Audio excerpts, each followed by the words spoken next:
તો રાજકોટની શાળામાં બાળકીનું જે મૃત્યુ થયું છે, માતા પિતાનું સતત તે વાતને લઈને નિવેદન છે કે ઠંડીના કારણે બાળકીનું મૃત્યુ થયું. પરિવાર દ્વારા દોષનો ટોપલો શાળા પર ઠાલવવામાં આવ્યો છે. મૃતકના પરિવારજનોનો આક્ષેપ છે કે શાળા દ્વારા અન્ય સ્વેટર પહેરવા પર મનાઈ છે. ફક્ત શાળાનું જ સ્વેટર પહેરાયું તો જ પ્રવેશ આપવામાં આવતો. ત્યારે બીજી બાજુ શાળાના આચાર્યનું કહેવું છે કે વિદ્યાર્થીઓ કોઈ પણ સ્વેટર પહેરીને શાળાએ આવી શકે છે.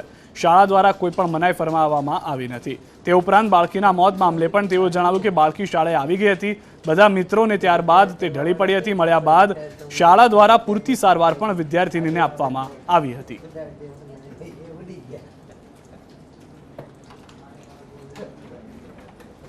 અમારી સ્કૂલ 7:30 ચાલુ થાય છે. બાળકી આવી ગઈ હતી વહેલી અને શી વોઝ પરફેક્ટલી નોર્મલ.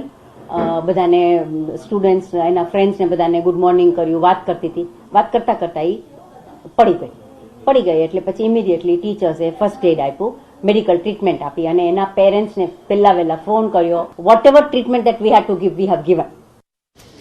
તો જે શાળાના સમયના ફેરબદલની વાત છે તેમાં કોંગ્રેસ પણ કૂદી પડી છે. કોંગ્રેસે પણ એવી વાત કરતા કહ્યું છે કે શાળાના સમયમાં વહેલો જે સમય છે તેને થોડો મોડો કરવામાં આવે, એટલે કે 7ના બદલે સમયમાં ફેરફાર થાય. કોંગ્રેસ પ્રવક્તા મનીષ દોશીએ શિક્ષણ મંત્રીને પત્ર લખ્યો છે.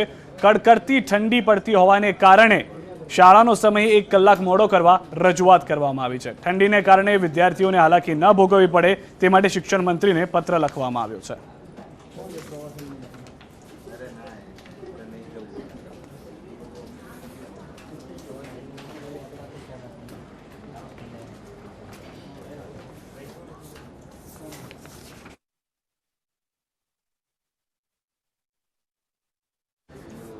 વડોદરાની ડેરીમાં ફરી એક વખત ગરમાવો જોવા મળી રહ્યો છે. ત્યાં સૌથી વધારે મહત્વની વાત ચૂંટણીને લઈને થતી હોય છે. દિનુ મામા કે જેના રાજીનામા બાદ આ સમગ્ર ઘટનાની શરૂઆત થઈ હતી. સાવલીના ધારાસભ્ય કેતન ઇનામદારનો દાવો છે બરોડા ડેરીનો મોટો ભ્રષ્ટાચાર ખુલ્લો પડશે. ડિરેક્ટર ભત્રીજા જમાઈની નોકરીની વાત હતી. સગા સંબંધીઓને નોકરીએ રાખ્યાનો આરોપ છે. કુલદીપ રાહુલજી પર સત્તાનો દુરુપયોગનો પણ આરોપ છે. જેબી સોલંકી પર પણ આરોપ છે. આ તમામ આરોપો સાથે કેતન ઇનામદારે ગાંધીનગરમાં સહકાર મંત્રીને રજૂઆત કરી છે.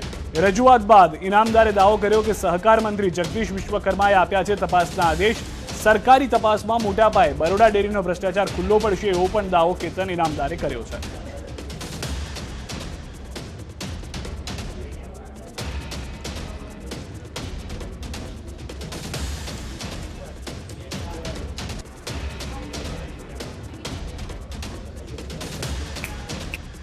એમને ડિરેક્ટરના પોતાના લોહીના સંબંધ હોય એવા પોતાના ભત્રીજાઓ, પોતાના જમાઈ, આ બધાને જ નોકરીઓ રાખ્યા છે. એવા પણ કિસ્સા મારા ધ્યાનમાં આવ્યા છે કે જે ખરેખર સત્તાનો દુરુપયોગ છે. 76B નો પર એમના પર એક્શન લઈ શકાય છે.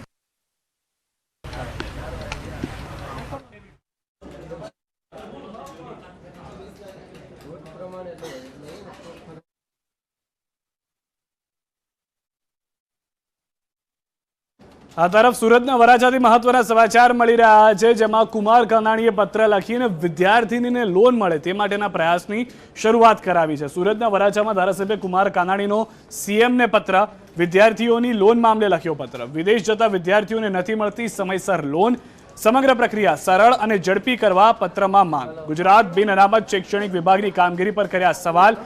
અનેક વાલીઓ વિદ્યાર્થીઓ આર્થિક સંકળામણમાં હોવાની પણ કરી વાત.